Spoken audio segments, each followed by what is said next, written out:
Do you struggle to understand native speakers? Maybe you can understand your teacher in the classroom. You can understand me right now. But when you're watching a movie or TV, or you're out in the real world talking to your coworkers, you struggle to understand them. Does that ever happen to you? Well, don't worry, because I'm going to share 6 simple ways to understand native speakers easily, and these tips work. Welcome back to JForrest English. Of course, I'm Jennifer. Now let's get started.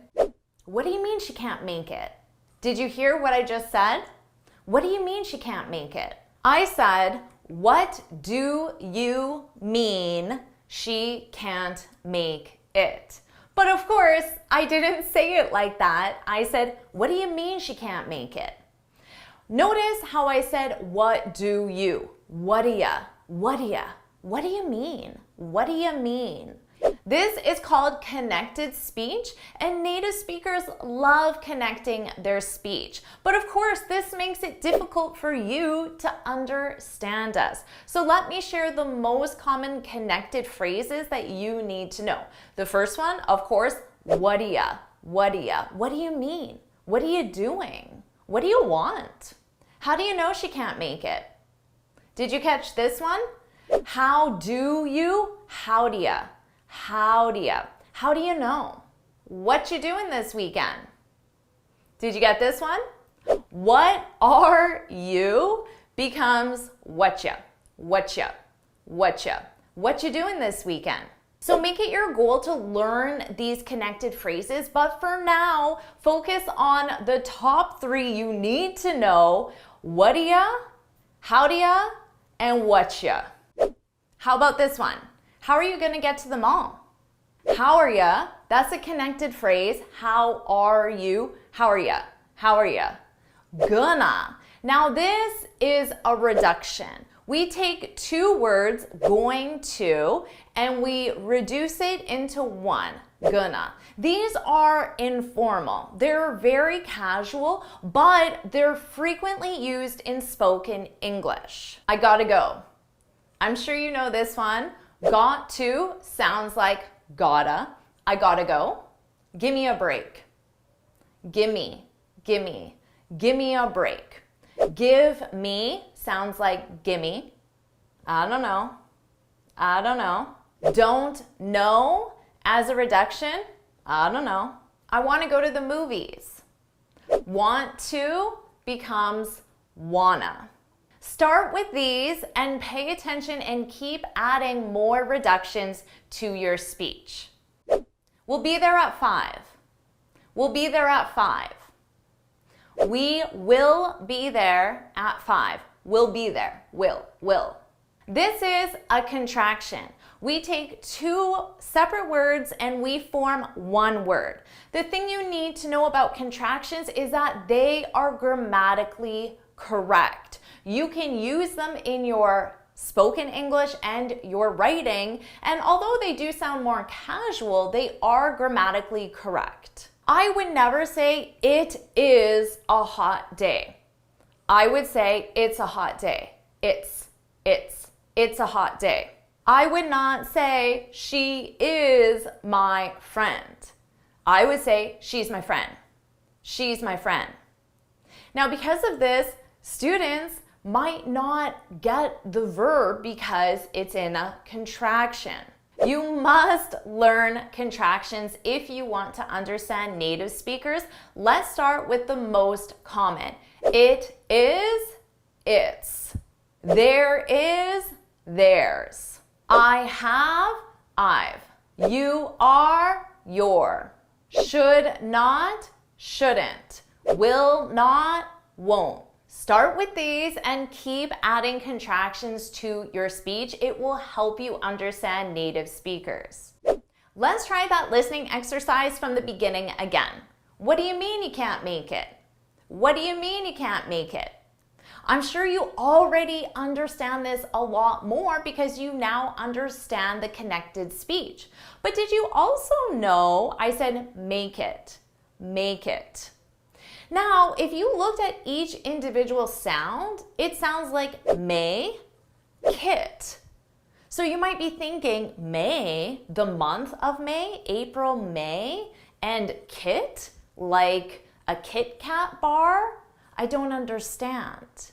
This is linking. Linking is when we take a sound from one word and we put that sound on the next word. We do this in English to help us connect our speech and smooth our pronunciation so we can speak without pauses.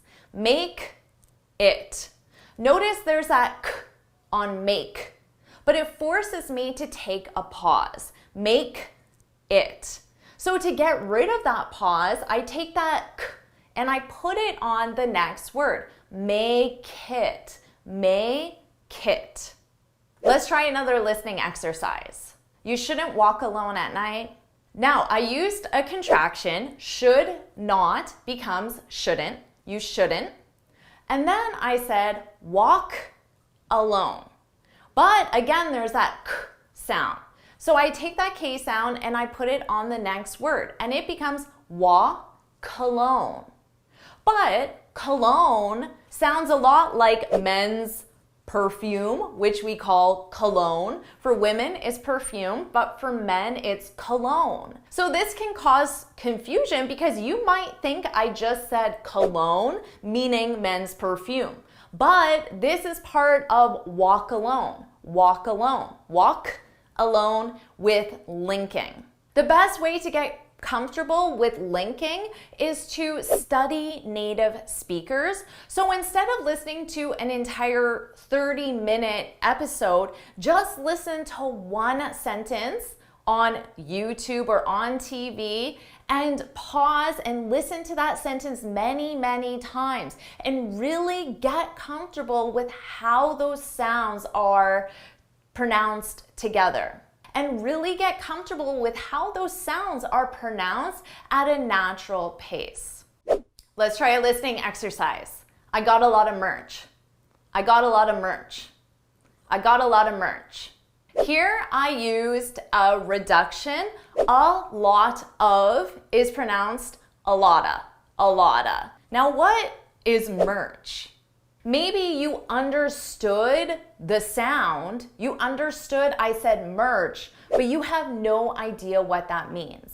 That's because native speakers, we shorten words all the time for no reason. This is very casual and informal, but it's done in both a professional and social context. So merch is short for merchandise. If you work in a company that buys and sells products, most likely your coworkers will say merch, and you might not understand what they mean. That's a fab dress. Fab is short for fabulous. I have to take my cat to the vet. Vet is short for veterinarian. Are we meeting at HQ? HQ is an acronym for headquarters, which is the head office, the main office of a company. But pretty much everyone calls it HQ. So when you're studying native speakers, listen for these shortened words and just make a list of them and keep adding the most common ones to your speech.